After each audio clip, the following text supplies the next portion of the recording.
friends, this is Bridgit Danner, and I'm here today to talk to you about something that I think is super interesting and you may not know, that as you move towards menopause, you may have more symptoms of allergies and asthma. And you also may not be able to tolerate wine and cheese as well, and we'll talk about that in addition. So I'll just give a quick case study of myself. I had a little touch of seasonal asthma in college.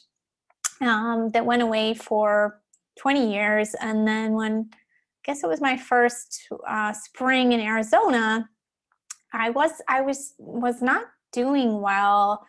I was having some kind of fatigue I couldn't quite place. And then I finally realized, because it got bad enough, that I wasn't breathing well. And my asthma basically had returned. So some of it has to do with being in a new climate, but every time we have allergies, it's really the body being oversensitive. So I was in my early 40s and I was in perimenopause, we'll talk about today. I also had a history of mold that I think made me develop some leaky lung that I'll also talk about today. So in perimenopause, you are ovulating less often, less effectively, your eggs aren't as strong. And the leftovers of the egg, when you cycle every month, is called the corpus luteum, and that produces a hormone called progesterone.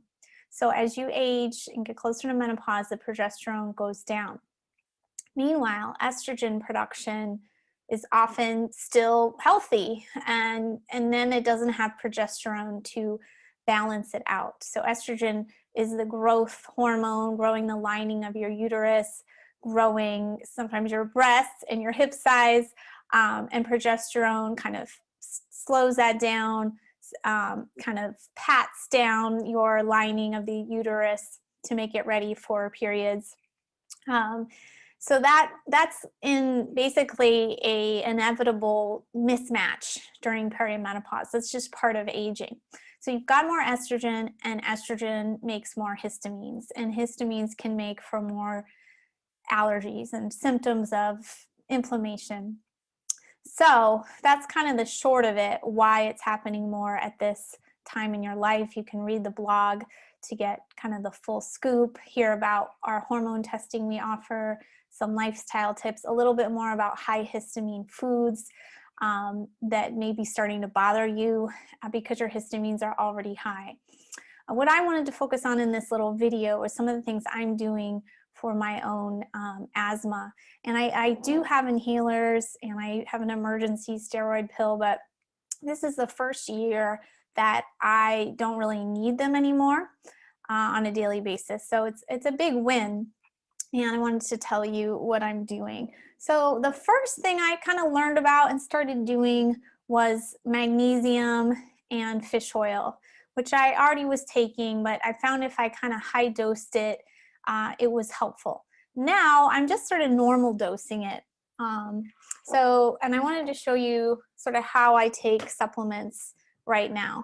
This is gonna look excessive, but it's not that bad. This is like a bin I have of supplements I take at lunchtime. And I could have prepackaged them, but I just at lunchtime, I'll get out this little dish and, dish out whatever I'm taking. So I take this two megaspore biotic, but back to the point of this article, I take just 2 magnesium and 2 fish oil capsules. So it's really easy. The thing that, and I take definitely at lunchtime too, my multivitamin. These 3 things are called our daily essentials, and they're really great for women to balance hormones, to control inflammation, to benefit sleep, all that stuff. So really great essentials. If you are also dealing with potentially allergies and asthma like I am, I'll just focus on the asthma because that's kind of what I know I'm successfully treating. I also do a routine in the morning that is vitamin C, it's 1,000 milligrams, a vitamin A, it's 3,000 micrograms.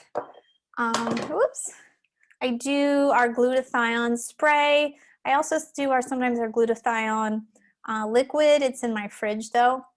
I'll do 12 sprays of this. I'll do 1 vitamin D, And I bought this vitamin E in a liquid, which I would not recommend because it tastes disgusting. So I haven't been very consistent on that. But what these things have in common is that they're antioxidants. And at the lining of your lung, having some antioxidants to quell any damage or irritation brings down the symptoms. So it's really been working for me. So that's my morning routine. And then again at night, I'll take another vitamin C and more glutathione. And then lastly, I have been doing this mix of onion and honey that Gail Clayton mentioned on our Facebook Live. It's a half a red onion and about a half a jar of honey. This one is sort of not perfect. I should have cut the onion up more. And it's just like a little, this batch wasn't quite as good as the last batch, but it's still fine. And I just take a spoonful a day. And I'm not totally sure like all the properties of it. I'm just doing this because it all seems to work together. So that's my very practical tips for managing this sort of midlife asthma I'm having. I think it could work for other people, other age groups managing it as well. And then you can read the whole article to learn more about perimenopause, hormone testing, and histamine foods. Thanks, everybody.